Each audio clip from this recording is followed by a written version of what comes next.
This is Miss Tremblay. She lives a peaceful life in a duplex home in Appleton, Wisconsin. Early every morning, she wakes up to the sounds of the chirping birds, sits by her window with a cup of hot tea in the chilly winter breeze, and enjoys the view of the Fox River not too far away. Until the alarm sets off in the room straight underneath hers, ruining the whole atmosphere. Who wakes up listening to that every morning? Mrs. Tremblay lived on the second floor of her home, and she rented out the first floor to college kids who went to the nearby BII University. Zoe and Sarah moved in to Mrs. Tremblay's house about a month back at the start of their semester. The rent was reasonable and all was fine if the rules were followed. But the house was old, and 2 weeks into staying there, the girls realized the issues with the plumbing and the heat, which Mrs. Tremblay could care less about. But hey, they could even things out by playing in her blind spot. Mrs. Tremblay didn't like too much commotion. But Zoe and Sarah were party fans. Did you stuff the windows with pillows? Yeah. All of them? Did you cover the ventilators? Those things are sneaky. Mrs. Tremblay didn't like outsiders in the house after sunset. But Sarah somehow always got cravings for takeout sometime around 9. And well, the old lady was probably sleeping, so why not? Are you crazy? You were going to ring the bell? I told you on the phone not to ring the bell. Dude, you scared another one off. Again. We're running out of pizzerias. No one wants to come to this address anymore. Run. Zoe and Sarah were fun-loving, a bit carefree and a bit impulsive, but at least they didn't burn down the house and paid their rent on time, so far. What more could a landlady ask for? Another tenant. Zoe and Sarah knew the perfect person to move in with them.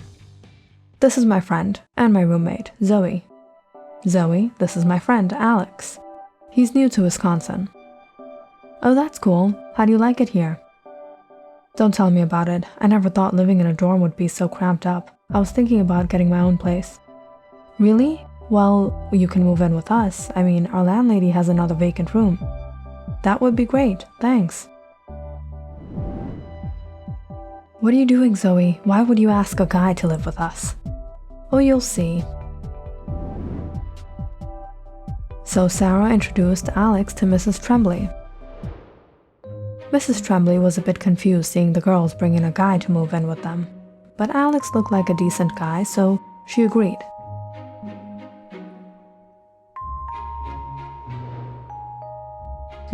I thought you two were those kind of girls. What did she say? Nothing, she's just like that. Alex moved in a little excited to be living with two beautiful girls, but he soon found himself on the run, doing this for Zoe and that for Sarah, and basically everything from washing the dishes to dropping off the laundry and vacuuming the house. Alex, could you open this jar for me? I've been trying for so long. Sure. Wow, it was that easy? You're really strong. My arms are really hurting. Can you wash the dishes? Okay. Alex, are you going out? That's great. Can you bring me a few things from the groceries? A few things? You have space for more? Thanks, you're so sweet. Here's my one. Oh no, the toilet's clogged. Again. Now what? Alex, can you help us out, please? Yeah, we're gonna need some elbow grease for this, and you're so strong. Be our hero, Alex. Unclog this for us.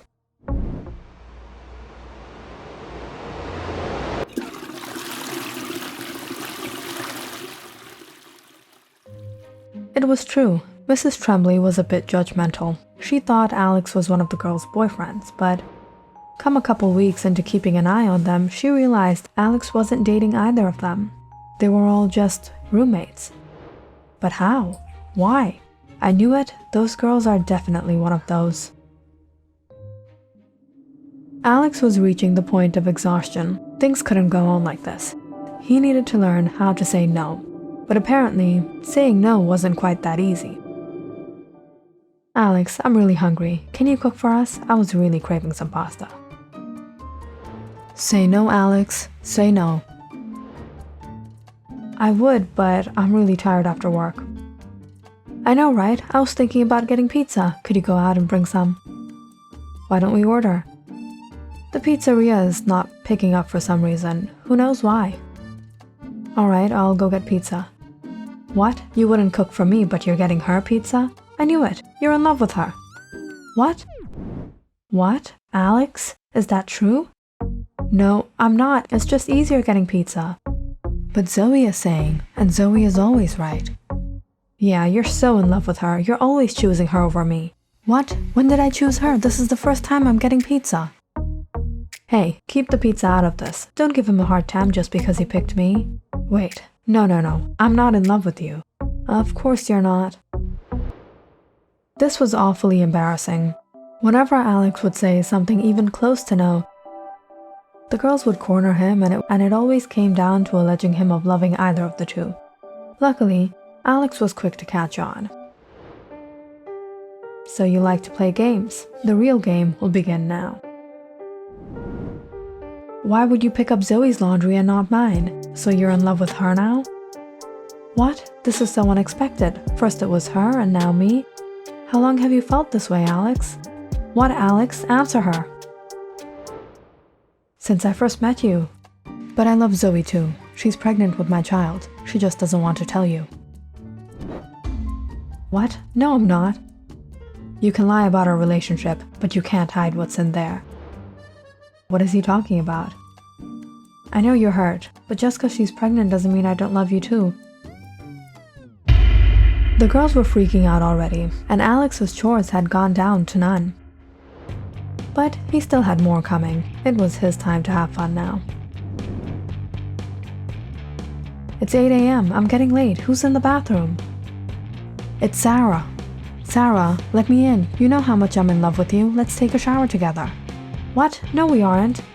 What do you mean we aren't? But Zoe was saying, and Zoe is always right. And it wasn't long before the girls decided to own up to their little game. Okay, we were just playing with you. Let's have truce. Yeah, we got you, you got us, we're even. Alright, truce. And so, the friendship began. Things were now equal between the three. No one was taking advantage of anyone. But at the end of the day, Alex was a nice guy, so he ended up doing a lot of things that he normally wouldn't. Alex, can you hold the camera for me? Thanks. What are you doing? It's a TikTok. Stop staring at me. You're making me nervous. Hey, you were looking like a freak when you were doing it, but it turned out good. Things were going pretty smooth in the house now. Everyone was getting along with everyone. And in all this, a heavy snowstorm hit town, and all schools and colleges got shut down for a week, and everyone was advised to stay at home. At first, it seemed like a winter wonderland vacation, playing with the snow and watching old movies. Hey, you guys ever tried pouring boiled water over your head? Are you crazy? Sarah stomped out into the snow with a mug of boiling water, as Alex and Zoe watched in bewilderment. She smirked before she threw the boiling water right in the air above her head, watching it instantly freeze into a white puff of snow. Science can be so hot sometimes. And just like that, day one went by fine. Until they got news that they weren't going to have internet due to the bad weather. And what made it worse was Mrs. Tremblay never turned on the thermostat properly, and it was way too cold in the house. Let's turn on the electric heater. For how long? The bills are gonna go up. Yeah, now there's no heat, no internet, and next there won't be electricity. Maybe you should have told Mrs. Tremblay Zoe's in love with her. When another day went by like this, the three had just about enough of the winter wonderland vacation. We're not going to make it without Wi-Fi. I'm serious, you guys. I'm freezing. We have to do something. Let's put the fireplace on. We can break that old wooden chair we have. 'Cause we're surviving out in the Alaskan Open, right? I'll go get some coffee.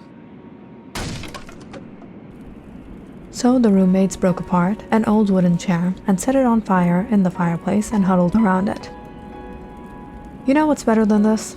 Body warmth. Oh please, Alex. That old lady was right. You two are probably one of those.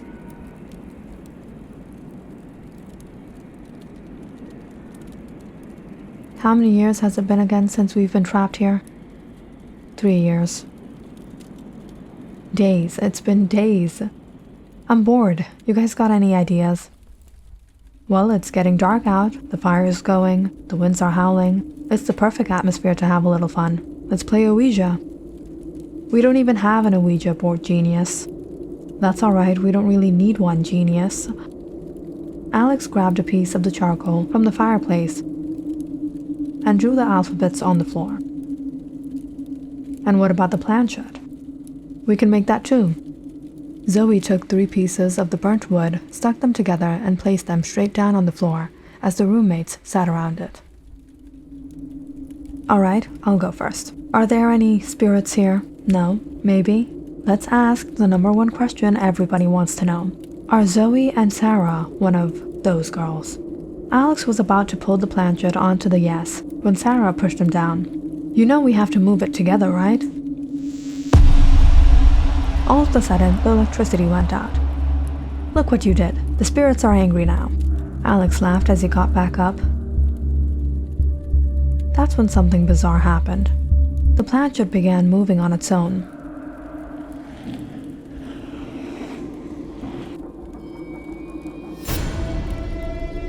Dude, what just happened? The spirits are here. Come on, now we'll know your guys' secrets. Yeah, of course, the spirit is here. Alright, when is Alex going to die? Tonight. Is it going to be because of the cold? No. Then how? Murder. I'm going to kill him. All 3 of the roommates let go of the planchette, freaked out. Dude, this isn't even funny anymore. One of you did something. It wasn't me. It was Alex. You did something. Sarah swiped the charcoal off with her hands and threw the planchette into the fire. This is evil. The whole thing was evil. Whatever it is, I'm gonna go check the fuse now. It's getting creepy in here. The roommates were a little freaked out, but when the lights started working again, things felt a whole less creepy, and they all went to bed that night. The next morning, Sarah and Zoe woke up, got ready, and came to the kitchen expecting to see Alex there. But he wasn't. They called him from outside his room, but he didn't answer. Break it open. Sarah and Zoe broke off the knob, horrified to see Alex lifeless in his room. How did this happen? You think it was because of last night? The girls were shaken. They called the police immediately, and it was just within moments that the police and Mrs. Tremblay arrived. We don't know how it happened. We were just playing with an Ouija board last night, and the girls told the police everything, but the police didn't believe them. It all sounded like nothing more than stories. Mrs. Tremblay, however, quivered in fear, hearing what happened and seeing Alex's condition. Sarah and Zoe couldn't explain anything, but she knew what happened here. It was before Alex had rented the room, before Zoe and Sarah moved in. Mrs. Tremblay had rented this floor to a young woman named Amelia Johnson. She too was a college student, independent and mature, and Mrs. Tremblay thought she would have no issues with this tenant of hers. But she soon realized the young woman wasn't quite happy in her life. She often used to hear her crying by her window downstairs. How could he do this to me? Mrs. Tremblay knew she was depressed. She never expected Amelia to take such drastic steps. When Amelia didn't leave for work like she usually did, Mrs. Tremblay went to check up on her, only to find her lifeless in her room. She had taken her own life. Mrs. Tremblay's first instincts were to call the police, but she stopped, staring at the young woman just laying there. It was over for her, but not for Mrs. Tremblay. Mrs. Tremblay had to worry about her own life. If this news spread, no one would want to rent this place out of their superstitions. This was the only source of income for her, and she couldn't give it away. It was none other than Mrs. Tremblay who had buried Amelia in her own backyard. But perhaps it was far from any solution. because neither did Amelia get any relief by ending her life, nor did Mrs. Tremblay find a way for her own problems. It was her. Click on the subscribe button and check out more awesome videos on our channel. And don't forget to press the bell icon because you know it's interesting.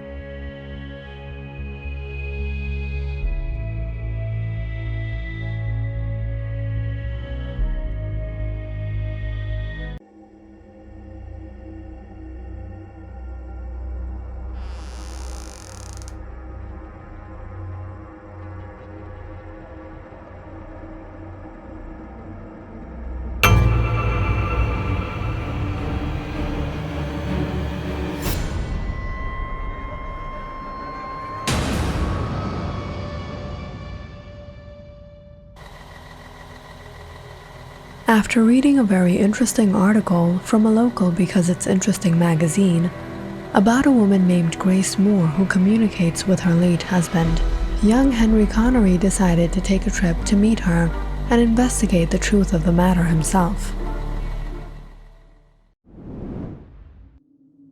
According to the article, Grace Moore lived in the small town of Oak Grove. By the time Henry reached the Moore's residence, it was late in the afternoon. The weather was cloudy and cold. Within a while of knocking, Grace Moore opened the door. "Hello." "Hello, I'm Henry Connery. I've come from the BII Journal. It has come to our knowledge that your story was published in the Because It's Interesting magazine, and we were interested in reporting the details of the story." With a smile, Grace ushered Henry in. "Come in and take a seat." Young Henry Connery too politely smiled. He was just a college graduate, and at the moment unemployed. He wasn't here from a journal, but rather out of his interest in the paranormal. But to get Miss Moore's attention, he had to let out a small lie. Henry stepped inside and instantly felt a cool chill as he followed Miss Moore to the drawing room. He sat down at the sofa, noticing a young woman walk down the hall. Sitting down opposite to Miss Moore, Henry took out his notepad and asked, "So, Miss Moore, where did it all begin?" "It started about a year ago, when my husband Roger, my daughter Madeline, and I moved to this small town. We used to live in Portland, but seeking a simple, quiet life, we invested our savings in purchasing this house. We packed all our things and hired a movers to transport all our furniture and other possessions, while we took a train and traveled here. It was quite a long journey, almost 8 hours on train. And from the station, we took a cab and traveled another hour to our new home. But when we arrived that afternoon, we realized the movers had yet to make it. We found ourselves in this isolated neighborhood in an absolutely empty house. The nearest stores and shops were a 20 minutes drive away, and we didn't have any transport or even a bicycle to get there. I'm going to take a look around the house." "Roger, how long are we going to have to wait? They were supposed to be here, weren't they? I think we'll have to contact them." There was a phone line in the house, but oddly it was a coin phone. So with a few quarters, we dialed up the movers, but were informed they would be a day late. "Looks like we're going to have to manage 1 or 2 days without anything." "What? Roger, we'll manage sleeping on the floor by the fireplace a couple nights, but how are we supposed to cook? There aren't any stores nearby, and all my cookware is in the truck." "Mom, Dad, there's an apple tree in the backyard and this huge pond just a walk away behind the house."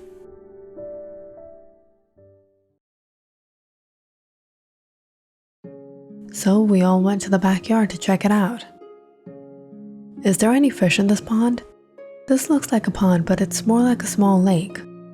There was possibly a flood here when this area connected with the Hood River nearby, so technically there should be fish." "Well, then maybe we can have roasted fish for dinner." "I can try fishing, but it's not as easy as it sounds."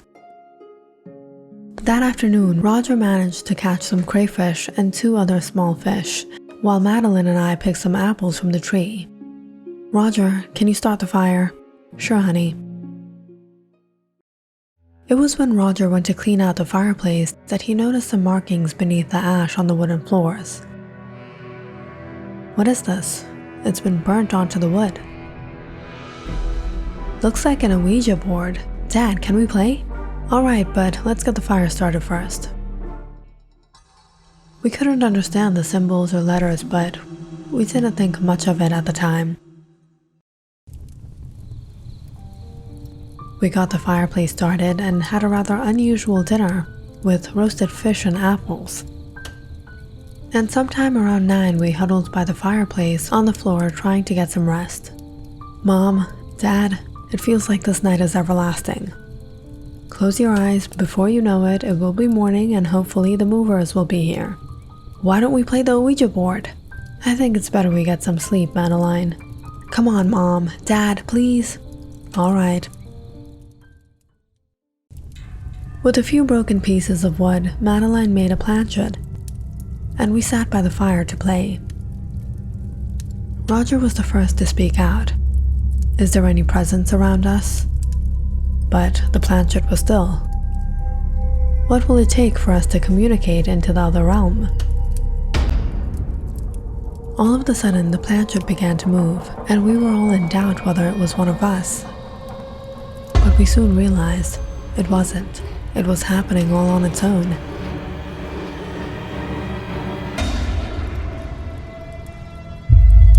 "Dad, what was that?" "Maybe it was just the wind. I told you guys not to play." We were all a bit frightened, but we put it aside and tried to get some sleep that night.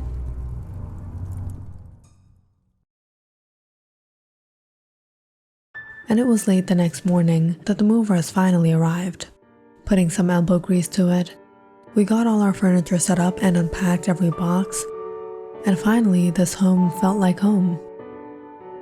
In the following days, we enrolled Madeline to school and Roger arranged a second-hand car.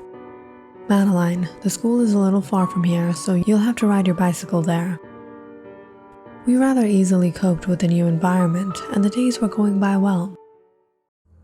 Until that dark evening. "Madeline, where were you? You got us so worried." "Sorry, Mom, my bicycle wasn't working." "Go and tell your dad you're home." I was in the kitchen when I heard Madeline shout from the backyard. Roger was on the ground, lifeless. I was devastated. I couldn't understand how it happened. Nonetheless, that evening we called for help, and the following day we arranged a funeral for him. After his death, I was heartbroken. I had so many unanswered questions, and I just wished I could speak to him one last time. The days were going by miserably, until one night while I was cleaning around the house, that I caught a glimpse of someone standing outside the window in the backyard. I saw Roger standing there looking at me. We made eye contact for just a few seconds before he vanished. At first I thought I was imagining things, but these incidents repeated itself too many times for it to be a mistake. That's when I started to think Roger was trying to communicate with me. And then it was one night, becoming desperate to speak to him, I went to the Ouija board and was shocked to see there were writings on the floor with charcoal. It said, "I love you, Grace." But that wasn't the only time. A couple nights later, it started raining heavily. I was feeling so alone. I went to the window where I saw Roger standing, and I started speaking to him. I looked into the reflection hoping to see his. "Roger, can you hear me? If you're there, speak to me. I miss you." I began to cry when I saw the marks appear on the window. "You're not alone. I'm still with you." Since then, I speak to him, and I know he hears me, because I hear him too. He answers me.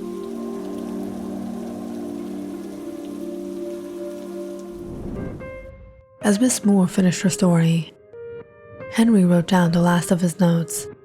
Can I see the Ouija board and the place where Roger was found? Sure. Miss Moore escorted Henry to the fireplace, where he sat to take a look at the symbols, quickly jotting them down. They then went towards the back, where he got a view of the pond a walking distance away. But after it all, there was something to Miss Moore's story that just didn't seem right. Going back inside, Henry pondered a while before he asked, "Are you sure whatever you're experiencing is truly your husband? What are you trying to say? Maybe it's not your husband, but someone else. Perhaps, seeing your depression, your daughter left you those notes as a means of solace for you." "It can't be. I spoke to him. I saw him with my own eyes." "Then maybe it was just a mere hallucination. There can be other explanations for this." The look on Miss Moore's face suddenly darkened.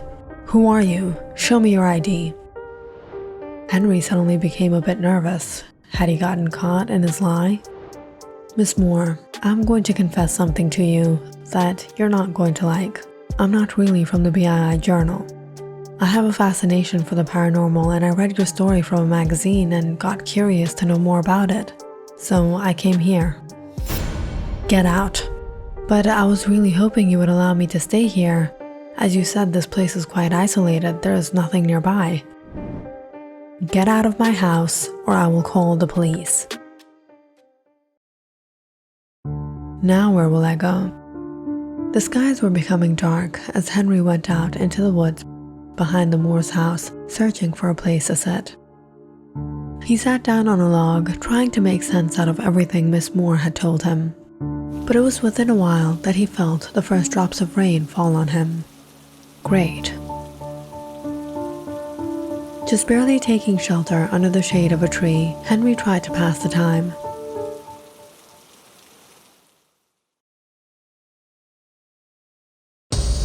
But it was a while later that he started to sense something around him. He turned to notice a shadow appear, and soon realized it was a young woman. "You're here? In this rain? I had a feeling you wouldn't leave, and I thought you might need this. I brought some food for you." The young woman handed Henry her umbrella and a container of food. "So you're Madeline, Miss Moore's daughter. I wanted to speak to you. What my mother told you wasn't the complete story. I think you were right. Maybe the presence in our house isn't my father, but someone else. Ever since we moved here, we've been sensing a presence.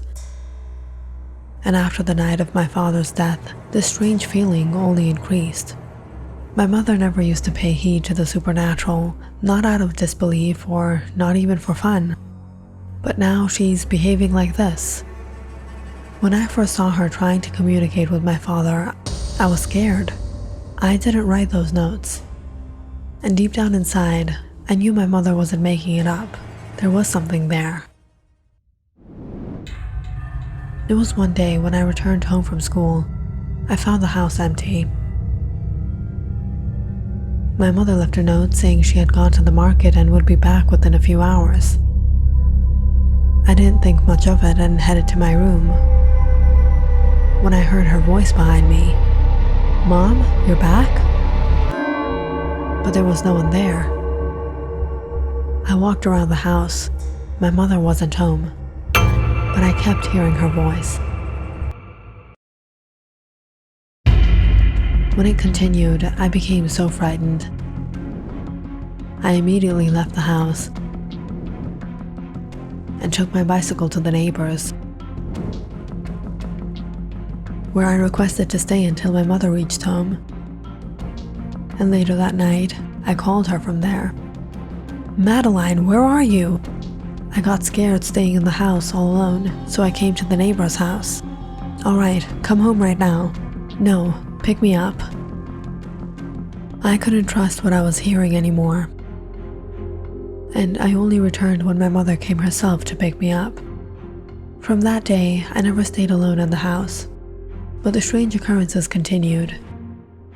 I saw someone in the corner of my eye. I heard her voice.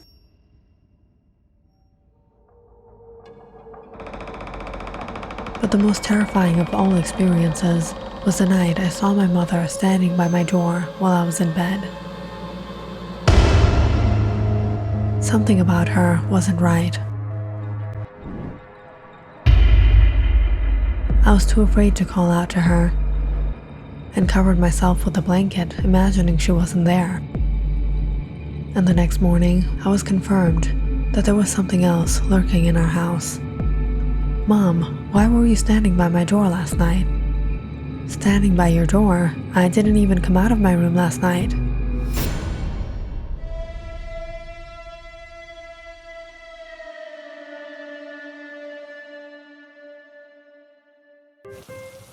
Can you tell me which letters came on the board that night? Yes. Madeline showed Henry 3 letters that came on the board that night. I should go. It's getting late.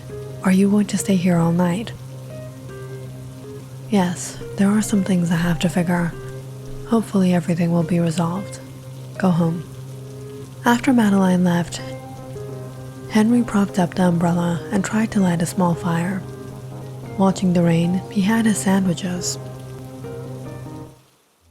He then took out his notepad again, focusing on the letters.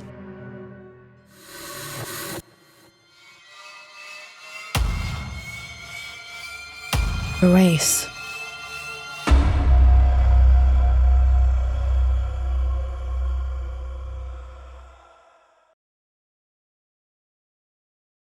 Henry came back to his senses and looked at the letters again.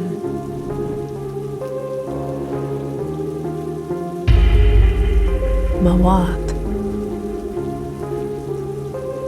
He immediately got up and made his way to the Moore's house and broke in through the back door. He went to the fireplace, picking up the lighter fluid and spilling it onto the burnt letters on the floor. Hearing a noise, Miss Moore rushed out, shocked to see Henry. "What are you doing here? How dare you break into my house?" When Madeline heard her mother screaming, she hurried out to find Henry taking out a lighter, not paying heed to anything her mother said. "If you don't leave, I will call the police right now." But Henry lit the Ouija board on fire. Miss Moore rushed to put it out, when everyone froze, hearing a frightening cry from outside.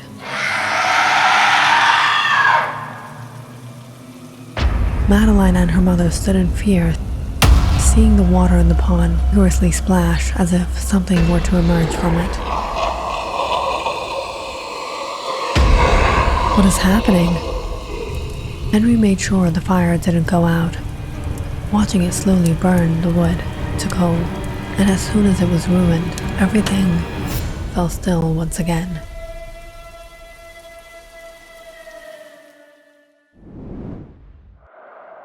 The moment Henry stepped into the Moore's house, he sensed something wasn't right.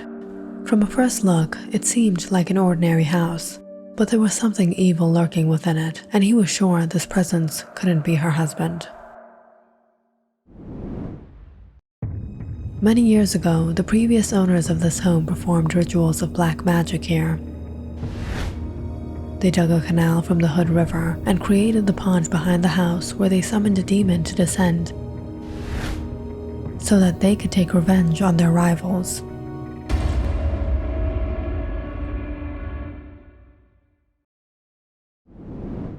That night, when the family used the board, they had awoken the demon once again, unknowingly giving up a life in return. What will it take for us to communicate into the other realm? Mawat, meaning death. And the day when Madeline had been late, Roger had heard a noise from behind the house, assuming she had returned. What is she doing in the woods? But it was when he went out to check that he fell prey to the unholy presence. A mimic demon that could take the form of another.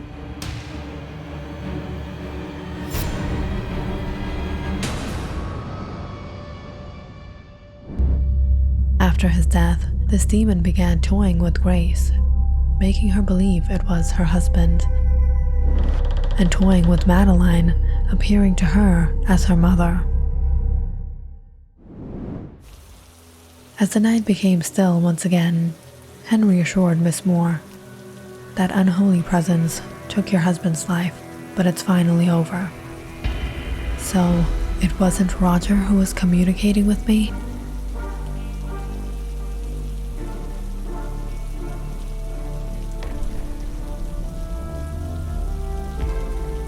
Click on the subscribe button and check out more awesome videos on our channel. And don't forget to press the bell icon because you know it's interesting.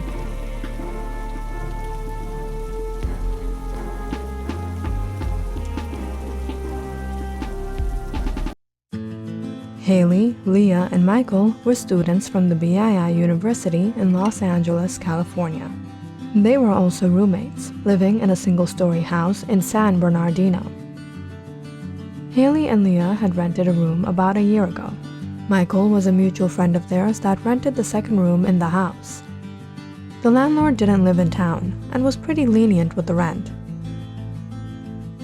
And being good friends, the three didn't have any issue living together. It was the start of a long weekend, and this week, the friends decided to chill at home. "So you dumped Cameron last week? Good, that guy was weird. He was alright in the beginning, okay? You can't deny how hot he was. Actually, I don't know what you saw in him." It was late on Friday night. Haley and Leah were having takeout and catching up on gossip. "So, you wouldn't date me, but you'd date a hot freak. What is wrong with women these days? Maybe a thank you for bringing you BII burgers? Good news, Mike. She's single." I love this stuff. And yeah, right. It's not long before she finds herself another freak show. Nope, I need a break. I've been hiding for 2 weeks now, afraid I'm gonna bump into him in college. Talk about college, you guys went to that huge ceremony? It was a memorial for Donna Williams. The girl passed away in a car accident. It was sad. Car accident? Rumors are it wasn't an accident at all. Rumors? Made by who? You? No, Haley, I heard them too. A lot of people were saying one of her friends intentionally pushed her in front of the bus. Some of them are being held by the police. They deny it, and it was really crowdy, so it was hard to tell who did it in the security footage. I guess if no one steps up and confesses, the secret is gone with Donna. Suddenly, the friends all looked up at the lights flickering. "We gotta replace the bulbs." "Well, you're no good at that. Instead, you know what we can do?" "What?" "The board." "No, not again, Haley. That thing creeps me out." "What is it?" "When we moved in, we found this old Ouija board in the closet. Cool stuff. You have an obsession with freaky things, don't you?" "Don't mention it. Last time we took it out, some crazy things happened. I don't know how Haley made it move." "Dude, how many times am I gonna tell you I didn't make it move? It was the spirits around us. That thing is legit." "Then what are you waiting for? You know you two do have a lot in common. She likes crazy things and you like her for being crazy."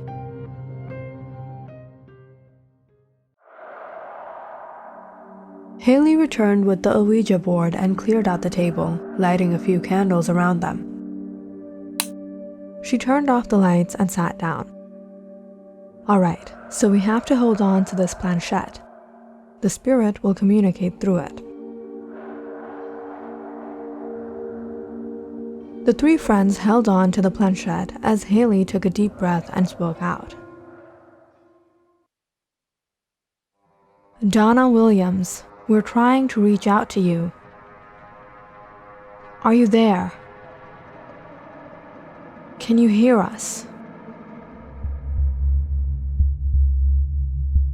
Can you hear us, Suddenly, Haley felt the planchette shift.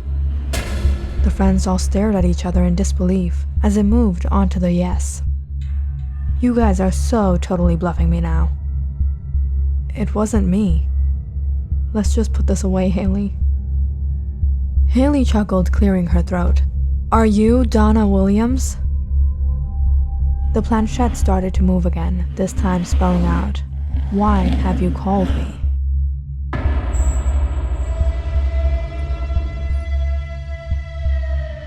We want to know if you died in an accident. I want revenge. Suddenly, the friends all flinched to a loud noise in the house. The planchette moved rapidly. I want revenge. At once, the candles blew off. Leah jumped up and ran to the light switch, but none of them were working. Looks like a power outage. I'll go check the fuse box. Michael went out to the back while Leah and Haley stayed put. They whispered to each other in the dark. This can't be a coincidence, Haley. You're overreacting. The lights were flickering even before we started.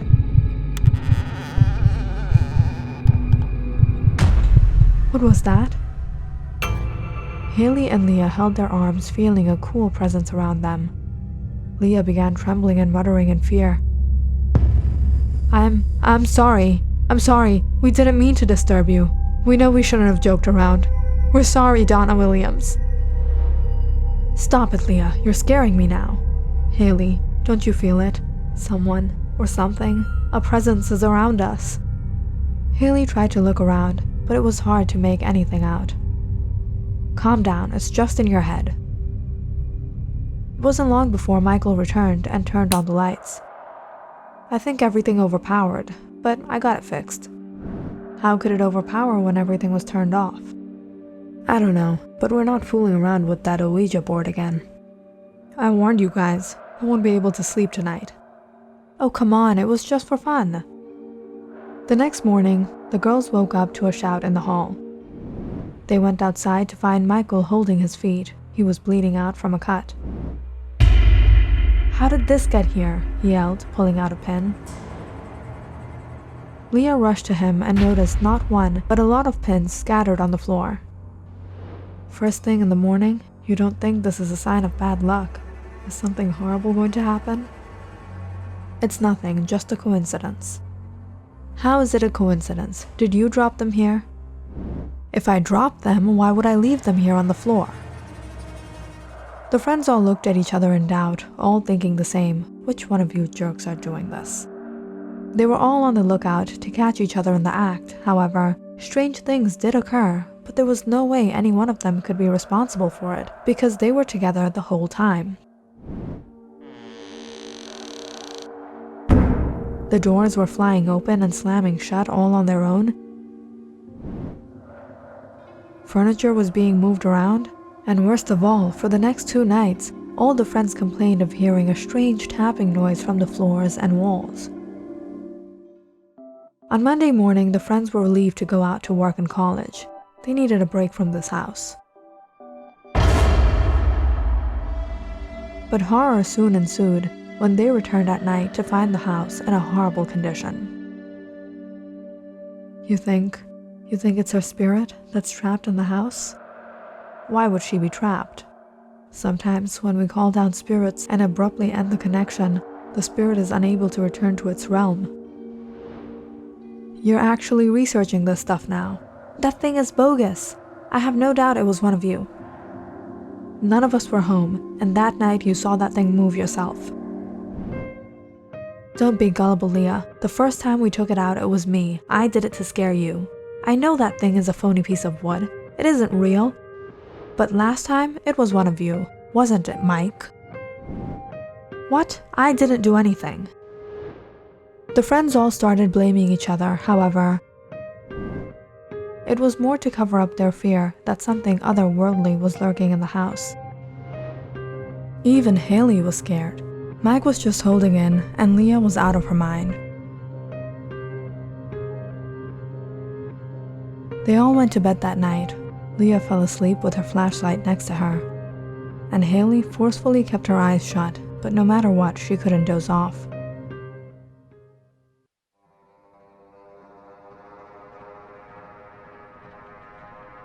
It was sometime around 1 a.m. that she pulled down her blankets, hearing a noise in the hallway. She hurried outside and barely caught a glimpse of someone move around the corner. Mike? Haley walked around the hall, letting out a deep breath before she turned. But as soon as she did, she was petrified, seeing not Mike, but someone else. Something else.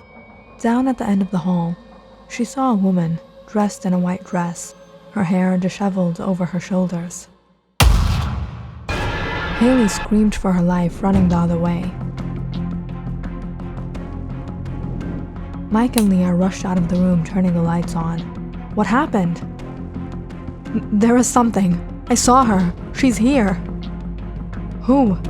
Donna Williams. There's no one here, Haley. The friends sat down, bewildered. They didn't know what to believe anymore. Mike tried researching Donna Williams' case. Apparently, the police let go of the suspect due to lack of evidence. That day, she told us she wanted revenge. You think this is why? But why from us? We didn't do anything. It's never good to mock the dead, waking them from their rest just for the fun of it. We disrespected her.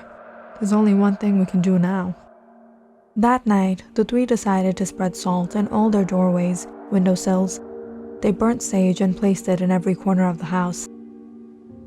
And lastly, they cleared out the living room and sat in a circle. The friends all closed their eyes and waited for Haley to speak up.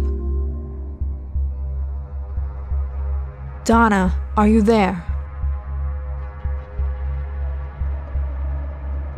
Donna, we didn't mean to hurt you. Hearing something shatter in the house, the friends began to sweat. Haley raised her voice. We want you to leave. You must leave. This is our home. As soon as the words slipped out of Haley's lips, the friends sat still to a loud knocking on the walls all around them. Mike instantly jumped up and ran to the windows. I'm out of here. He jumped out as Leah started to climb over. It's all right, just jump, I got you. Haley was frantic. She looked around, horrified by the loud banging noises that rang in her ears. What was happening? When Leah had gotten to the other side, she screamed for Haley to follow. But Haley was frozen in fear, seeing that same woman in the white dress, standing just a distance away from her. Haley, what are you waiting for? As soon as Haley attempted to jump out, this ghostly presence came at her. Haley screamed as her friends tried to pull her out, but something had caught onto her leg. Haley kicked until she was finally able to pull free, falling onto the lawn. Hearing strange, loud noises, the neighbors had called the police. Mike, Haley, and Leah explained everything that had happened, but the police were highly skeptic. They immediately searched the house, however, were unable to find anyone or anything. Just until one of the officers yelled out from the back. Mike and Leah were shocked to see the police handcuff and bring out the woman, the same woman that Haley had claimed to see. But something was off. Haley finally caught a glimpse of the woman's face. I don't know what to say. Sometimes we encounter the most strangest people. We found the man escaping out of a trap door in the hallway through the crawl space towards the back of the house. It seems that he had been trespassing into the house for the past few nights. Perhaps this is the reason why you all have been experiencing these unusual things. I love you, Haley. I can't stay without you. Get in the car. What is wrong with you? The man the police had caught was none other than Cameron Davis, Haley's ex-boyfriend she recently broke up with. He confessed of breaking into his ex-girlfriend's home ever since his breakup. He watched them and listened to them secretly, eavesdropping on their every conversation. When he discovered that they were spooked, he used it to his advantage and tried to scare them. The young man was found to be mentally ill and was sent to rehabilitation. This was one weekend, huh? He's been watching us for more than 2 weeks. Not a weekend. I'm never dating again. Click on the subscribe button and check out more awesome videos on our channel. And don't forget to press the bell icon because you know it's interesting.